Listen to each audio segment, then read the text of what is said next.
Hey, greetings everybody. This is Thunder Hands, or my friends call me Thunder. And it's appropriate, I guess, that I say today in Chippewa or Ojibway, which is the tribe that I am associated with as far as my heritage, which is Métis, a combination of French and Ojibway or Chippewa. So I thought I'd touch on that a little bit today and talk a little bit about some of the roots of my people. Now, I was raised in Arizona, so I know a lot about the tribes there. I was brought, as I have said before, to the arid zone or Arizona, and so I grew up with the Hopi and Apache and the spirits of the land there. But it's always good to remember where your roots are and maybe talk about that a little bit. So I thought I'd talk about that a little bit today.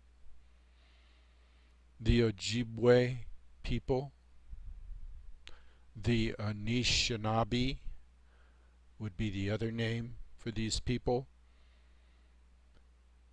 And these people are generally from up near the Lake Superior area and northeast, up in that area, Canada, and migrated all over the place just like the Hopi people did.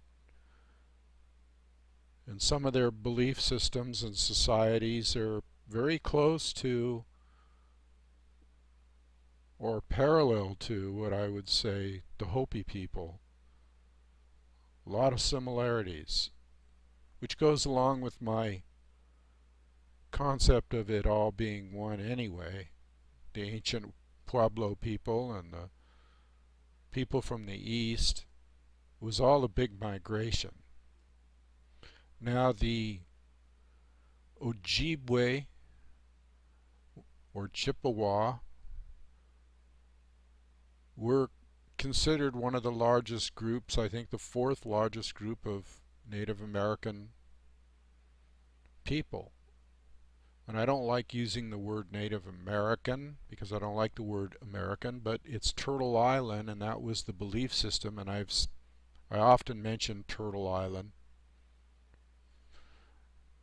So that was the belief system that they had as far as the stepping stones from where they originated. They each called a different location an island unto itself. So, and as a whole, America is also called Turtle Island.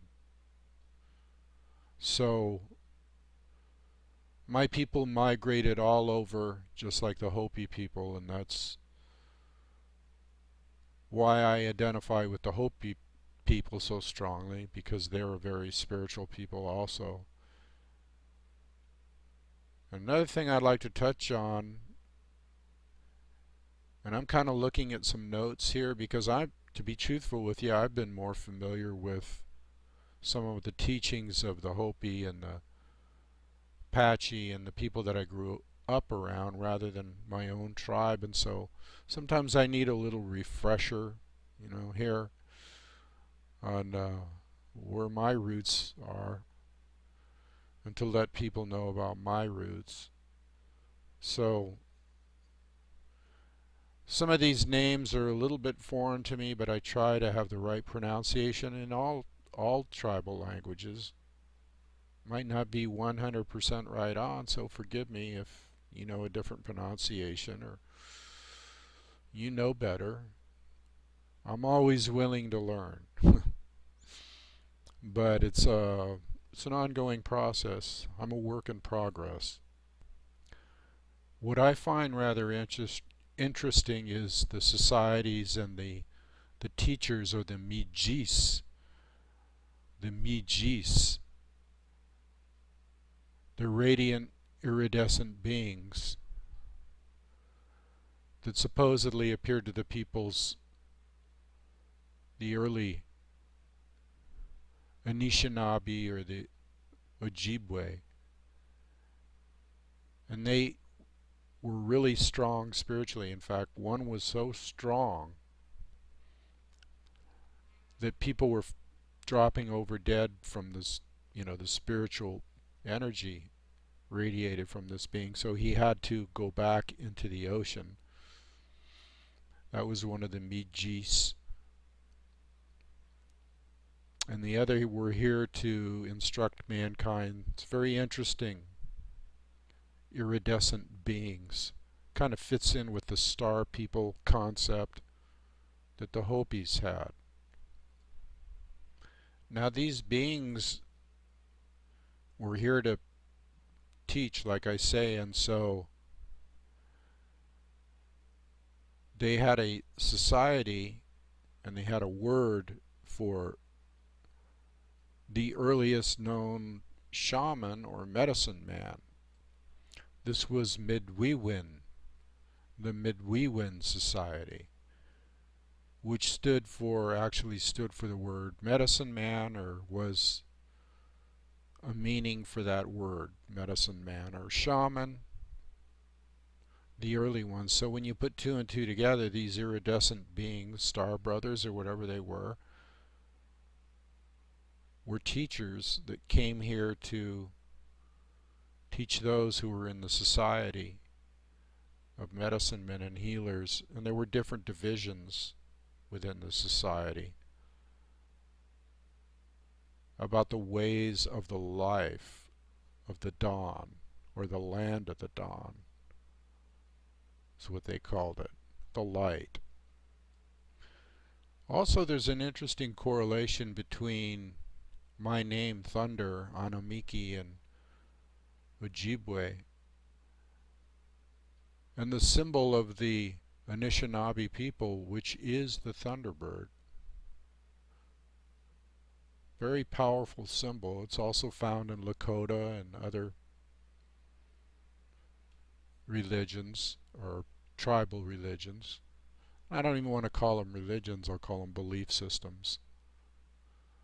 But it's interesting to me that my name Thunder, and then the people that I come from also had an encampment on Thunder Bay, which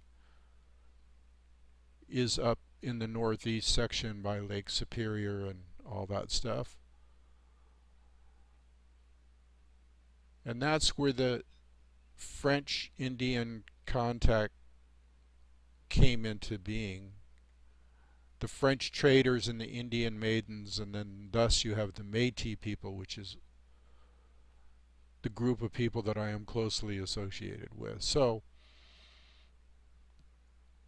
I thought people might enjoy knowing a little bit more about my roots, and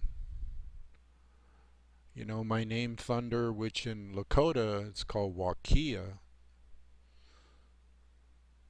And in my book Emergence I write about thunder coming west, which I did. I was brought west to Arizona when I was, like I said before, when I was 6 months old. So I got kind of a permeation of, I got ancestral spirits, and then I picked up on the the spirits of the land in Arizona. It's all rather interesting to me how what came out of this all, and my purpose, and me speaking, and maybe it's a lineage thing passed down from the original iridescent beings, which I would be proud to take that mantle. That's why maybe it rubs against my grain so much when I see things like people lying, and people saying they're going to do things and then they don't do them, or people saying they're going to get back to you and they don't, or you know, because truth is a big deal to me. Not speaking with a forked tongue. And to me, when you say you're going to do something and then don't do it, well, then that's like speaking with a forked tongue. I can't hold with that. And I try not to lie or misspeak or not give out the truth. not speak the truth. I try to stay away from that. Although I'm not perfect and I might misspeak sometimes unintentionally. So we're all of that bent since we have been exposed to societal conditioning. But I really thought that it was interesting about my people. But when I say my people too, I mean we're all one, all tribes are one, and I believe that it's all universal. In fact, the Hopi can speak with the Tibetan people, and there's an Asian connection with the Ojibwe people. There's a strong Asian connection there, East Asia. So it's all, one big connection.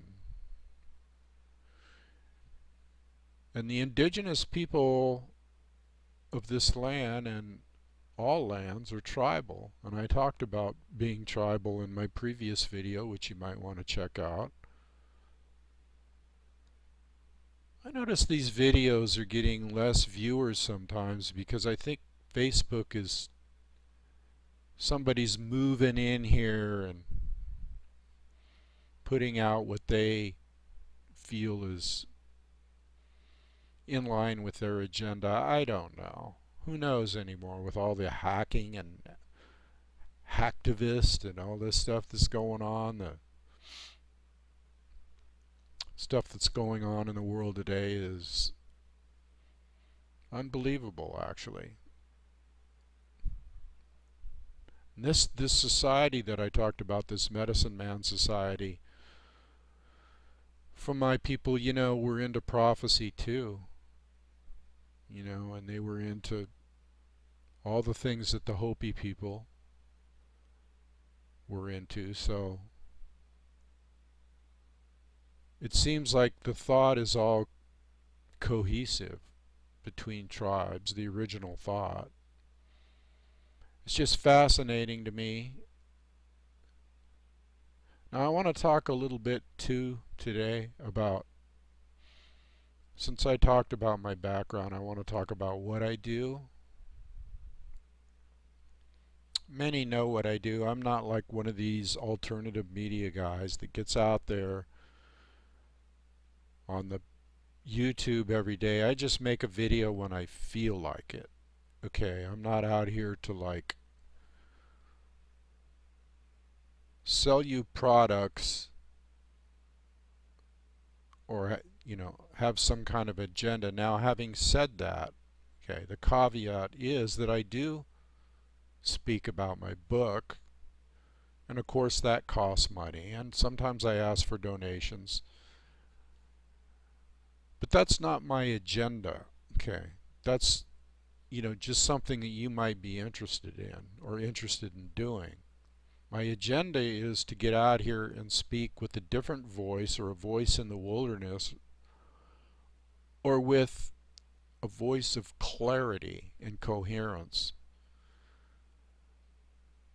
in the chaotic conditions that we have. And so my website, which is the Native American Taoist, because I believe in Taoist philosophy also, East and East, maybe. I mean, if the connection is there between the indigenous peoples of this land and East and West, or East and East Coast, or whatever, who might argue? I feel like there's a connection there. So anyway, and I'm in tune with all spirits of all tribes. So the Native American Taoist is a natural marriage of two different philosophies that are like this. Okay, nature, great spirit. The Star Brothers, Taoism has its Jade Emperor and that type thing. a different type of metaphor, but still cohesive. And then my other website is Spirit of Crazy Horse. The famous Lakota Crazy Horse would be the famous Lakota warrior and chieftain and chief. And I put that name out there as my website for my books, and you'll find my books on, I'll put the links down below in the description of this video to both of those sites. But you'll find that you can get my book Listen to the Wind, Speak from the Heart by Divine Arts Press, written by me, of course. And my other book, Emergence, which speaks about, two different people meeting and speaks about my traveling to Arizona as a boy. That's a novel, but it's kind of a novel that is, many people said should be made into a movie. But it's a novel about wisdom keeping and twin souls, and so I call it kind of a hidden shaman's Bible, because there's tons of information in there, just tons, packed in. So it's fact-based fiction. So those are my two books, and those are my two websites, which I thought I would inform people of a little bit more clearly, because I kind of just get to the end of these videos and I go, oh yeah, this is my website, blah blah blah blah blah. So like I say, there's a donation button there that if you want to contribute whatever amount to help me continue to stay on the air and the internet, which is getting more and more expensive every day, and who knows how long we'll even have the internet, but while it's here, use it. So I appreciate it if you check out some of my earlier videos, because I talk about a lot of things, meditation practices and the state of the world and the planet and how it all fits in. I've done things on Hopi prophecy. I've probably got over 100 videos of different things. The Apache people, just my take on things, speaking as an elder in the Native community, talking about where I want to go, where I want mankind to go. Sometimes, it's bitter, and sometimes it's sweet. Okay, you got to take the bitter with the sweet, or the yin with the yang. So anyway, I'm getting near wrapping it up here, but I thought I would touch on those two things today, just so people would know a little bit more about thunder and who I am. And like I say, my purpose is to speak outside the envelope, as pilots would say. Not the traditional alternative media, not the regular media. This isn't media, okay? This is not, I suppose that could be argued, but it's not about the news. It's not about, I'm trying to steer away more from the doom and gloom and more into maybe a positive outlook, although that's real hard with the stuff that's going on. So I'm kind of divided down the middle about warning people, and then the other side is, well, what can you do to live your life now in the best possible way, in the most relaxing way. And so I teach some techniques too. And I talk about things that try to give people a little bit more enlightened view of what's going on in the world, with the planet, with the self, and like I say, if you look into my videos, I touch on all kinds of meditation, from one-pointed concentration to smiling down, the Taoist thing, to Tantra, which is a sexual way to have meditation and raise your consciousness. I cover it all that I know. Okay. And so I share it with people. The only thing that I can't share really is, and I've done that too by speaking, is my knowledge of the martial arts and that whole thing. But and the code of Bushido and that. So if you're interested in any of this stuff from a different take, a more shamanistic take, then tune in once in a while or check out my channel or go to my websites. So that's all I have to say for today. I hope you enjoyed it. Let me say peace be unto you.